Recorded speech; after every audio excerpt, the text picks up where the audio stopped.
brought to you by Nova शुद्ध घी। जब जब खाए दिल खुश हो जाए, सदियों का नोवा शुद्ध देसी घी, सपना स्वस्थ भारत का। I love घी।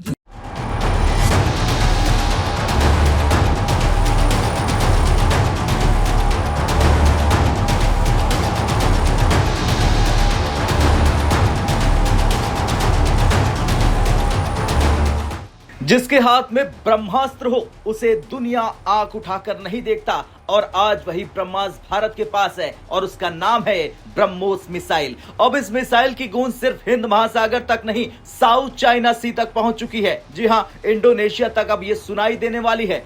दुनिया की सबसे बड़ी मुस्लिम देश इंडोनेशिया के पास अब भारत की ब्रह्मोस पहुंचने वाली है। ये सिर्फ एक हथियारों का सौदा नहीं होगा, बल्कि भारत की डिप्लोमेसी और डिफेंस पावर का बड़ा प्रदर्शन होगा। और सबसे दिलचस्प बात, इस खबर से चीन की नींदें उड़ चुकी है। अगर कोई ऐसा हथियार जो भारत की पहचान को वैश्विक मंच पर बदल रहा, तो वो है ब्रह्मोस सुपरसोनिक क्रूज मिसाइल। यह मिसाइल आवाज की गति से 3 गुना तेज यानी कि मैक 3 की रफ्तार से उड़ता है। इसकी रेंज अब 800 किलोमीटर तक बढ़ाई जा रही है। इसे हवा, पानी और जमीन तीनों जगहों से दागा जा सकता है। और सबसे बड़ी बात, ये मिसाइल अपने लक्ष्य को सेंटीमीटर लेवल की सटीकता से हिट कर सकता है। इसी वजह से आज कई देश भारत की ब्रह्मोस खरीदना चाहते हैं। फिलीपींस ने तो इसे पहले ही खरीद लिया और उसने इसे चीन के खिलाफ तैनात भी कर दिया। अब अगला नाम जुड़ने जा रहा है इंडोनेशिया का।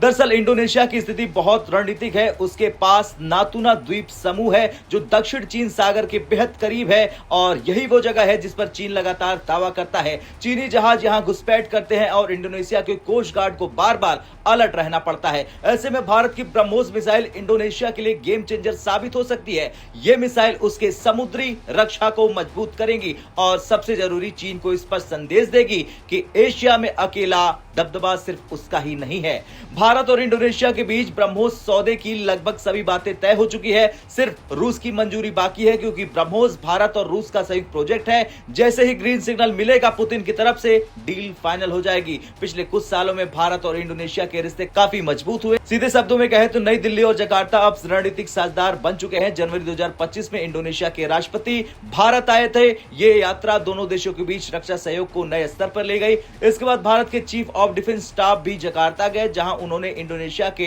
सैन्य नेतृत्व से ब्रह्मोस डील पर फाइनल बातचीत की। भारत इस डील को सिर्फ एक हथियार बिक्री के रूप में नहीं देख रहा, बल्कि ये एक्ट ईस्ट पॉलिसी का हिस्सा है। भारत दक्षिण पूर्वी सागर में अपना प्रभाव बढ़ा रहा और इंडोनेशिया जैसा देश इसमें भारत का सबसे बड़ा सहयोगी बन सकता है। खैर, भारत और इंडोनेशिया की ये डील सिर्फ एक मिसाइल एक्सपोर्ट डील नहीं, बल्कि भारत के आत्मनिर्भर युग की मिसाइल लॉन्च है। क्योंकि अब भारत सिर्फ अपने देश की सुरक्षा नहीं कर रहा, बल्कि अपने दोस्तों की ढाल भी बना। ब्रह्मोस नाम ही काफी है, और अब जब ये मिसाइल इंडोनेशिया के पास पहुंचेगी तो चीन सहित पूरी दुनिया को समझ में आ जाएगा कि जिसके हाथ में ब्रह्मास्त्र हो उसके सामने कोई नहीं टिक पाता। जय हिंद।